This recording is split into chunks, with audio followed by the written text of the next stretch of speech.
Hey, welcome back to my channel. I'm Lisa. I help women with fatty liver, gallstones, no gallbladder, hypothyroid, or MTHFR variations, and I help them overcome these challenges and struggles. So today I want to talk about how having an MTHFR variation can lead to a slower metabolism and weight gain.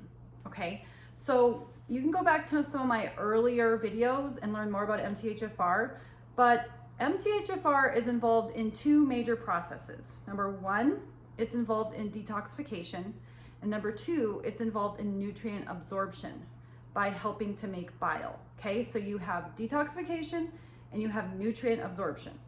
So if you have an MTHFR variation, that means you have a slower ability to methylate. Okay, so whether you have one variation or a combination of two variations, you could have anywhere from a 20% to a 70% reduced ability to methylate. And that doesn't necessarily mean it's a bad thing. Okay, you can live a healthy life with this reduced methylation. The problem comes in when we have foods that contain synthetic substances that further block methylation. And I'm talking about folic acid. So folic acid is a very low quality form of folate, vitamin B9. And this is lab created, it's synthesized, it's not from nature.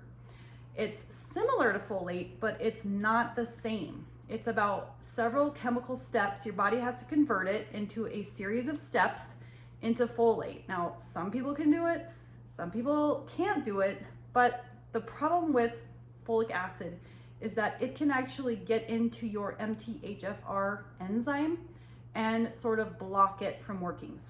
It kind of locks it up, prevents it from doing its job.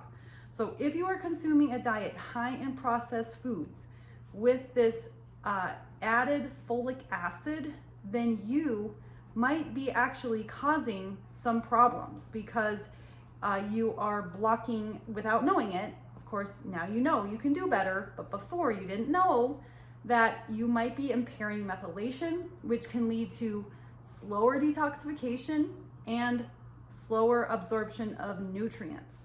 Okay, so methylation is involved in detoxification. And so your liver filters your blood, and when toxins come in through your liver, it will convert them into forms that can be excreted out through either your food, your colon, or your kidneys. And what happens, so some of these substances that have to be methylated in order to be converted so that they can get out of your system are things like cortisol, which is a stress hormone, estrogen, which is a growth or a sex hormone, and heavy metals. Those are three big toxins. They're called toxins because in high amounts, they can cause problems for you. So those three things, maybe, and more, are not being detoxed efficiently or adequately. Then on the other hand, so we have methylation that's involved in one, detox and nutrient absorption. So if you're taking toxins in, which we all do through our food, through our air, water, we're constantly taking toxins in, and our liver, we have a liver that's supposed to detoxify.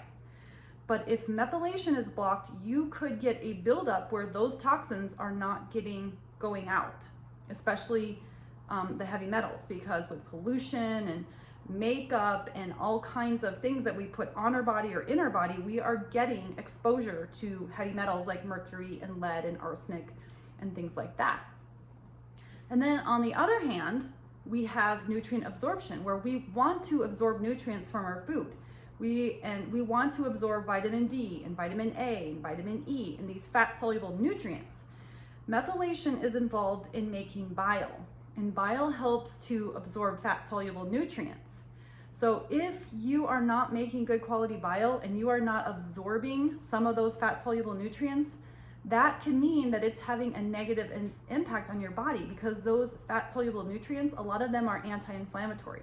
They help to keep inflammation down. They help to heal. So on one hand, you have toxins that are coming in and they're not getting detoxed. And then on the other hand, you're taking in foods, but you're not actually absorbing the nutrients. So what is happening is when you have higher levels of cortisol and estrogen, Those are sort of like fat storage hormones. They promote fat storage in high amounts. Like in a normal amount of cortisol is healthy, a normal amount of estrogen is healthy. But when you get higher amounts, it can lead to slower metabolism and fat storage. Then other toxins like mercury and lead, if they are not getting detoxed, they naturally find their way into fatty tissues, and some of those fatty tissues are endocrine glands like the thyroid. So mercury in particular seeks out the thyroid, okay? And then if you have heavy metals in your thyroid, that is interfering with your thyroid function. And your thyroid is like the gas and the brake pedal for your metabolism.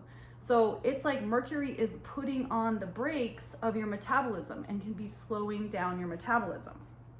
And then in addition to that, so if you're not detoxifying some other things, you could get mitochondrial damage. So inside each one of your cells are lots of mitochondria. And that's what converts your food, your glucose, into fuel, that your body can use, called ATP. If your mitochondria are getting damaged because you have oxidants and you have free radicals and you have molecules that are not being reduced, eliminated, then those mitochondria are very sensitive and they are easily damaged.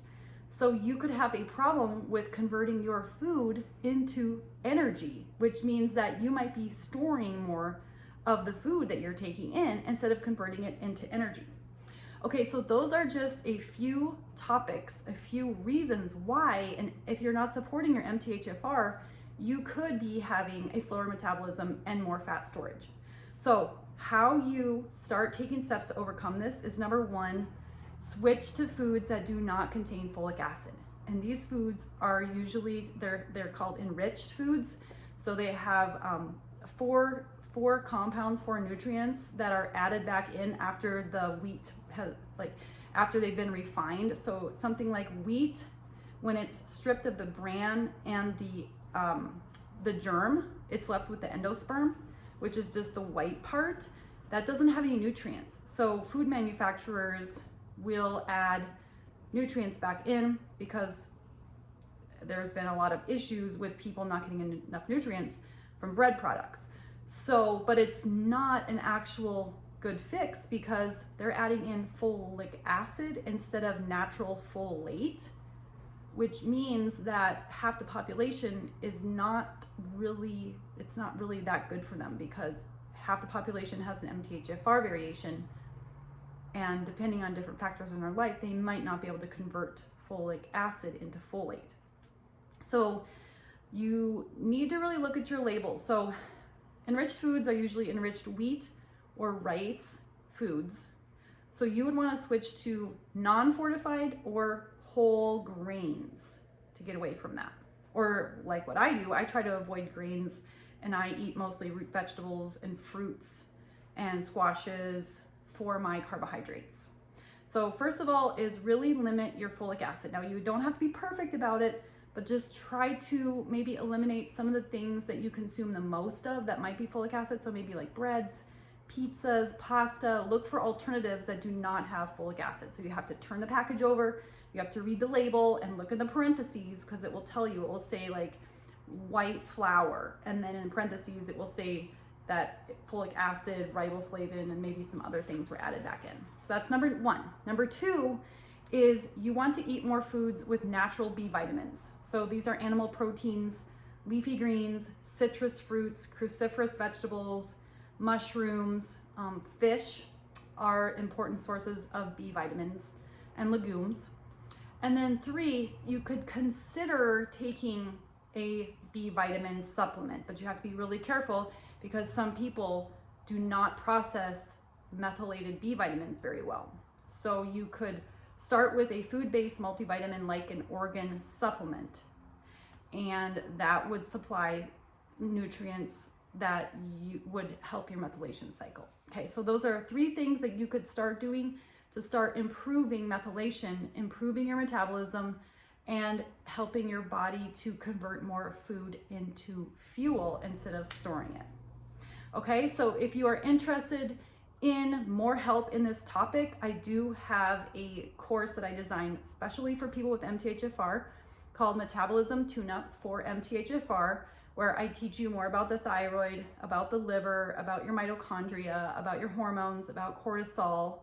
And then I help you develop the right mindset and the lifestyle to support your genetics. And we also do this through nutrition. I teach you a lot about nutrition and how to support your genetics through nutrition. So if you're interested in that, you can check out the link below and learn more about it.